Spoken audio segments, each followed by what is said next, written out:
It's poker night in the Kowalski place. Stanley, Mitch and Steve are drinking and talking smack to each other. After all, what is poker without a bit of ribbing?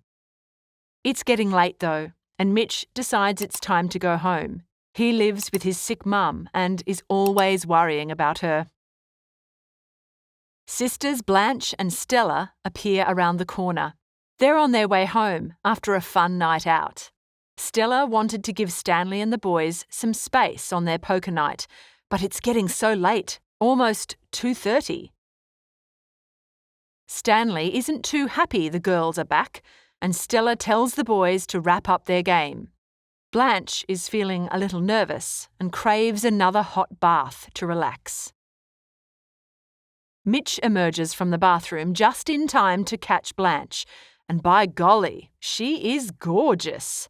He can't bring himself to look away. Blanche can read between the lines and feels quite flattered. He seems different to Stanley's other friends. Stella introduces them, and Mitch is very courteous. What a nice change from the rough Mr. Kowalski. Mitch returns to the table, and Blanche peppers Stella with questions. We find out that Mitch works with Stanley and cares for his sick mother. Sensing an opportunity, Blanche begins to change in the light. Her figure casts an alluring shadow on the curtain between the bedroom and the poker table. She turns on the radio and rumba music echoes through the apartment. Stanley is well and truly annoyed now. He turns off the radio suddenly, even when his friends tell him to leave it on. Mitch is distracted. There's suddenly something, or someone, more interesting than poker right at this moment. He gets up and moves through the curtain to talk to Blanche, and she dials up the charm. They share about their long-lost loves from their past lives. Mitch once loved a girl who was dying even as they met. To help set the mood, Blanche asks him to hang up a little paper lantern over the exposed bulb in the room. Ah, that's better.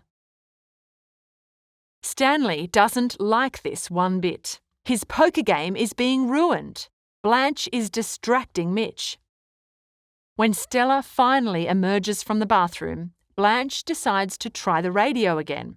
But this time, Stanley leaps through the curtains and throws the entire radio through the window. The tension in the room comes to a head as Stella yells at Stanley, calling him an awful drunk brute. She tells the men to pack and go home. Blanche cries out a warning. Stanley is charging for Stella. The men try to hold him back, but Stanley breaks through them and chases Stella into the kitchen. We hear Stanley hit Stella, prompting the men to rush in and physically restrain him. The men eventually manage to pin Stanley down, soothing him. He goes limp and succumbs to their restraint.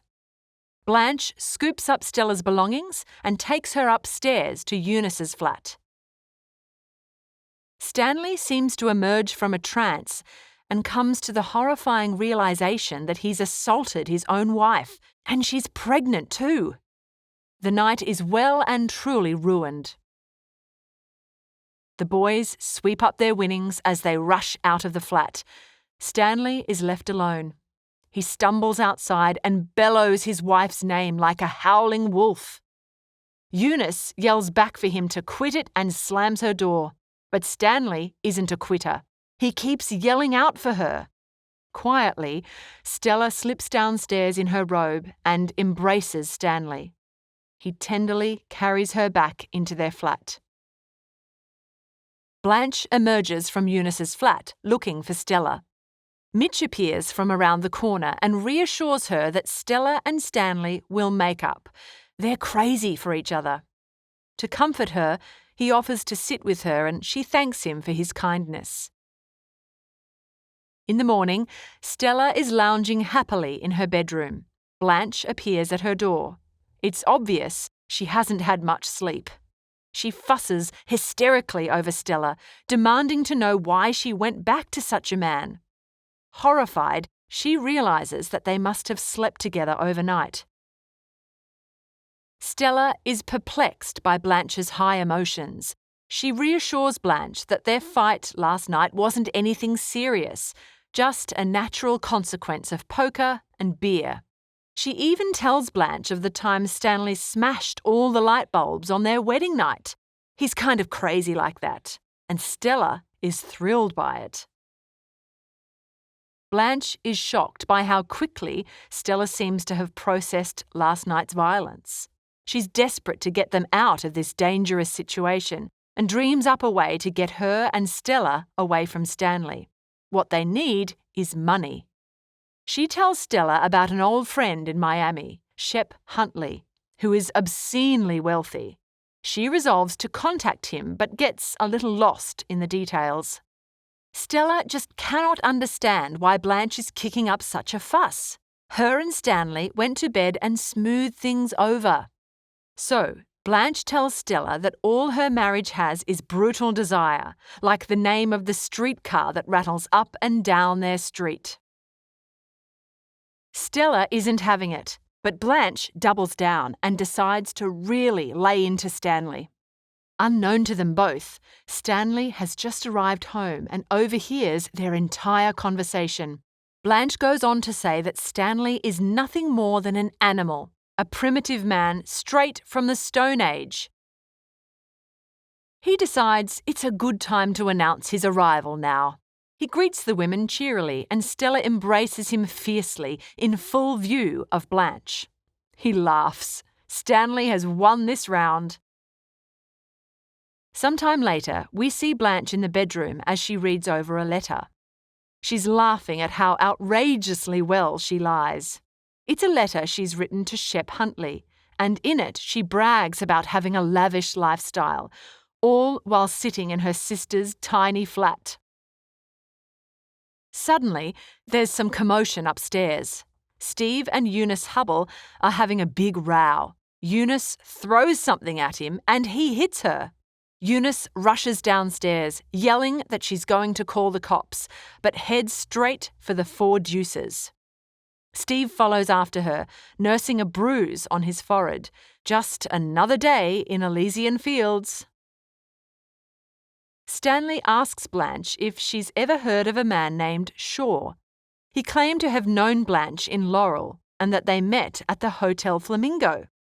Blanche is visibly uneasy, but insists that she would never go near such a place. Must be a mix-up. Stanley says he'll double-check with Shaw, then saunters off to the Four Deuces. The minute he's gone, Blanche interrogates Stella. What has she heard? Has there been any unkind gossip about Blanche? She admits she hasn't been very good the last 2 years, since the loss of Bellerive. People begin to talk, you know. She begins to babble about being soft, how she needs to shimmer and glow, but that her beauty is fading. Stella doesn't want to hear it. It's too morbid. Blanche tells Stella that Mitch is coming tonight to take her out on a date. This is important to her because she needs Mitch to want her, even though she hasn't told him her real age. But Stella asks the more important question: does Blanche really want him? Blanche admits that she just wants to rest, and Mitch is her ticket to freedom. Right on cue, Stanley calls Stella from the street corner. They're due for a double date with Steve and Eunice, who've already patched things up. When Blanche is alone, a young man appears at the door. He's collecting money for the Evening Star newspaper. Blanche likes the look of this young man and flirts with him, kissing him without his permission. She quickly dismisses him, making a coy remark about needing to keep her hands off children. As the young man leaves, Mitch arrives with a bunch of roses. He's the picture of chivalry, and Blanche is all for it.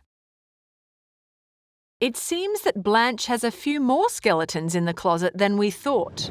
As a storm breaks over New Orleans, will it drag up ghosts from Blanche's past?